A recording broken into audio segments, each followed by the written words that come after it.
If you are vacationing in Morocco, Marrakesh, and love different cultures and spa experiences, visiting Moroccan Hammam can be very interesting. Word hammam means a bathhouse, and it is an essential part of the Middle Eastern culture. Everyone from royalties to common people participate in hammam customs, events, socializing, cleansing, and relaxation for centuries.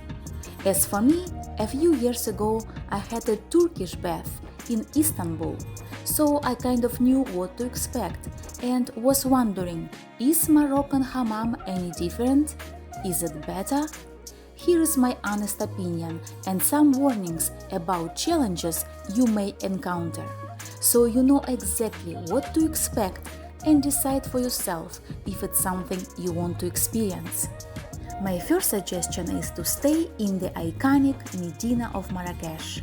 It's known for the traditional hammam bathhouses. Jema Al Fna Square with souks around is a good place to find many options. If you are debating between taking a local public or touristy hammam, if it is your first time, take a touristy one, because you need to understand the process and feel comfortable with it first. Also, I would suggest to find a bathhouse you like and book it soon. Because finally, when I decided to make my spa reservation, I was surprised that most of them were completely booked a few days ahead. So don't wait too long. Our hotel concierge recommended a traditional hammam a little away from the beaten path, and luckily they had openings. I booked a package of traditional hammam and rejuvenating massage. When I arrived at my appointment, the receptionist walked me to the main room, offered a glass of detox juice, and explained the procedure. I sat there for a few minutes and enjoyed the surroundings. The main room was spacious and open, with high glass ceilings. It was clean and kind of modern.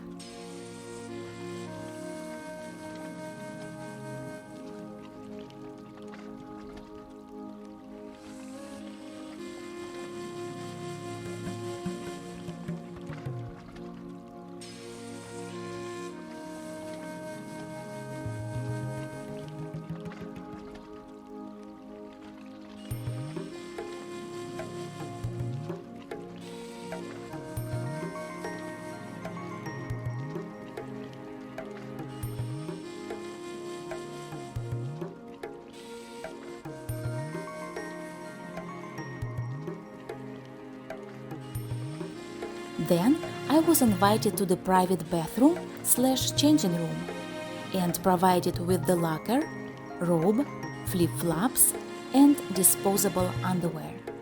I was told to undress completely.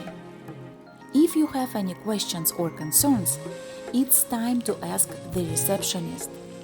Because when you meet your hammam attendant, if you don't speak Arabic or French, there will be a language barrier. Now, my hammam attendant walked me to the second floor, to the steam room.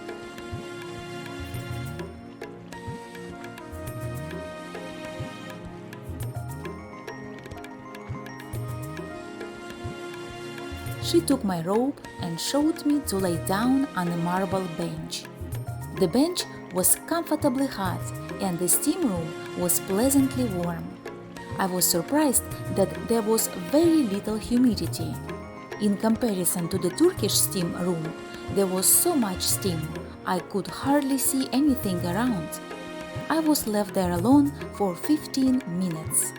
The purpose of a steam room is to open the pores and relax. However, it was not easy to relax because laying that long on a hard surface was uncomfortable, and because the hammam attendants were chatting and making noises the next door. Now we moved to the washroom. The hammam attendant told me to lie down on the marble bench and applied soap on my body.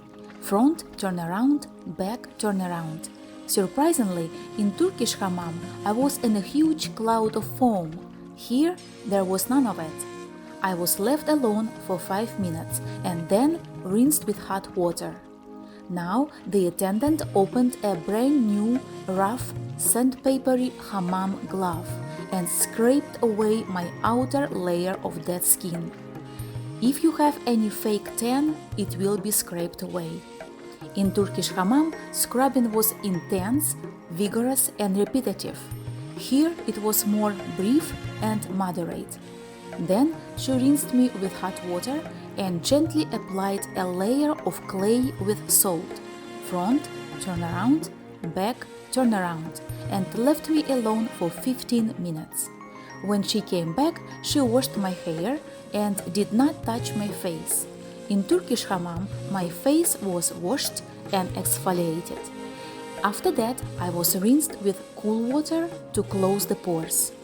Even though I enjoyed this experience, the scariest part for me was that I had to constantly turn around on an extremely slippery marble bench with zero grip and no handles. I struggled to turn around without any grasp. All my muscles were tensed, and I was seriously worried about sliding down and hurting myself. In the end, I got my exfoliating glove as a gift. I put on the robe and walked to the main room on the second floor, where I could rest and enjoy some water and snacks. Now, I walked to the shared massage room. The massage was normal, relaxing and average. Then I went down to the changing room, took a shower and got dressed. In the end, I was offered some traditional Moroccan mint tea.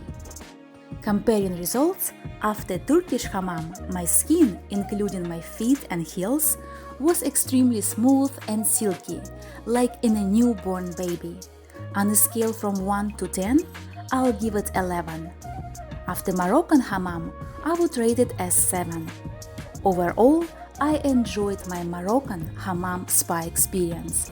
It was different and interesting. So I hope you learn something from it and will make the right decisions when visiting Morocco. Please like and subscribe so we can travel and explore together in my next video.